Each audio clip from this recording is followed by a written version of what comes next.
रेखा के पिता दिल्ली में किसी तरह अपने और अपने परिवार का पेट पाल रहे थे।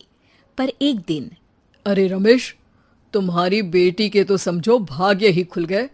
वकील लड़के का रिश्ता आया है। अरे वाह, कब करना चाहते हैं शादी?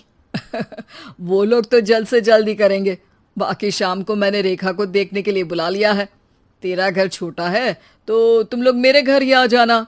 राकेश और उसकी बीवी सारी तैयारी के साथ रोहित और रेखा की शादी कर देते हैं।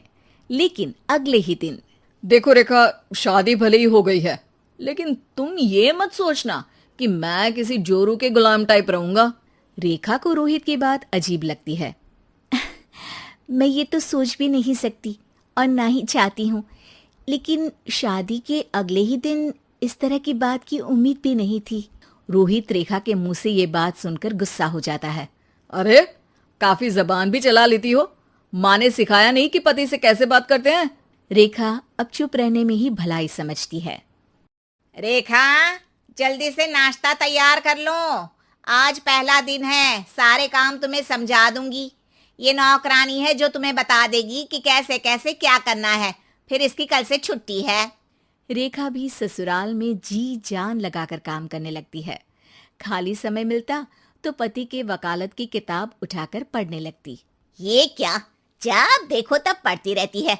अच्छा सुन, कल पिता के घर से 20,000 रुपये लेकर आना। मेरे छोटे बेटे की फीस भरनी है। लेकिन पापा क्यों भरेंगे उसकी फीस? अरे वाह जी वाह, पापा क्यों भरेंगे? तो ये बता, हम क्यों रखेंगे तुझे यहाँ? क्यों खाना देंगे फ्री में? अरे, क्योंकि मैं बहू हूँ इस घर की। तभी वहाँ रोहित आ जाता है। अरे वाह, बड़ी जबान चला रही हो। चुपचाप माँ जो कह रही है वैसा कर, वरना सामान उठा और जा अपनी झोपड़ी में। बेचारी रेखा क्या करती, पिता के घर जाती है, उनको सारा हाल बताती है। पिता भी जैसे तैसे पैसों का इंतजाम कर बेटी को ससुराल के लिए विदा करते हैं। देखा, अब कहाँ से आए पैसे?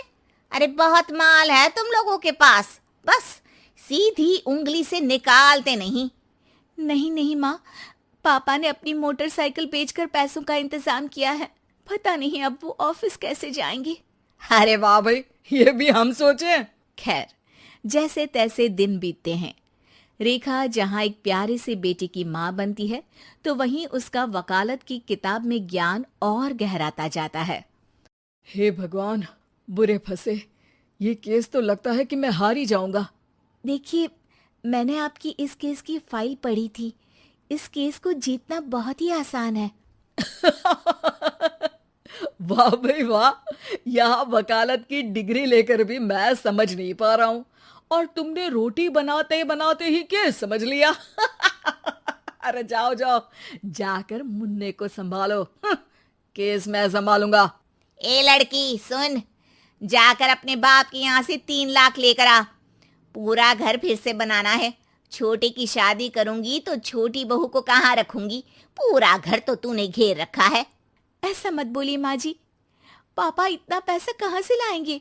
अब तो वो रिटायर भी हो गए हैं। हाँ, तभी तो बोल रही हूँ, रिटायरमेंट के पैसे तो मिले होंगे ना। लेकिन वो अगर आपको दे देंगे तो बुढ़ापा कैसे काटेंगे? रोहित रेखा की बात सुनकर गुस्सा हो जाता है। ए सुन, चल अपना सामान उठा, अपना बच्चा उठा और निकल यहाँ से। रेखा के लाख आग्रह के बाद भी रोहित और उसकी सास उसे घर में नहीं रखते। पापा, मैं तलाक चाहती हूँ। बेटा, मेरे पास वकील के पैसे नहीं है। पापा, आप मुझे वकालत करवा दीजिए, अपना केस मैं खुद लड़ूंगी। इस बार रेखा के पिता भी उसे ससुराल ना भेजकर रिटायरमेंट के पैसों से वकालत करवाते हैं। और फिर एक दिन कोर्ट के बाहर, रोहित, आज तुम अपना ही केस हार गए, वो भी उस लड़की से जिसकी तुमने कभी कदर ही नहीं की। रेखा, मुझे माफ कर दो। मैं इतनी बड़ी अमाउंट कहाँ से लाऊंगा? मैं हर महीने पैसे नहीं दे सकता तुमको। पैसे वहीं से लाना जहाँ से तुम मेरे पापा को लाने के लिए मजबूर करते थे। एक पिता अपनी बेटी की शादी उसकी खुशहाली के लिए करता है, ना कि सारी जिंदगी कर्जदार बनने के लिए। अरे, मेरे ही बेटे की किताब पढ़ पढ़ कर ज्ञान बांट रही हो। वकालत की किताब तो ससुराल में ही पड़ी थी ना। बिल्कुल, यहाँ मेरी गलती रही। जिस पैसे से मैंने इसकी शादी की थी, मुझे वो पैसे पहले इसकी पढ़ाई में लगाना चाहिए था। और आज रेखा एक जानी मानी वकील के रूप में काम कर रही है। अगर आपको हमारी वीडियो पसंद आई है तो प्लीज हमारे चैनल सही राह को लाइक, कमेंट और शेयर करें।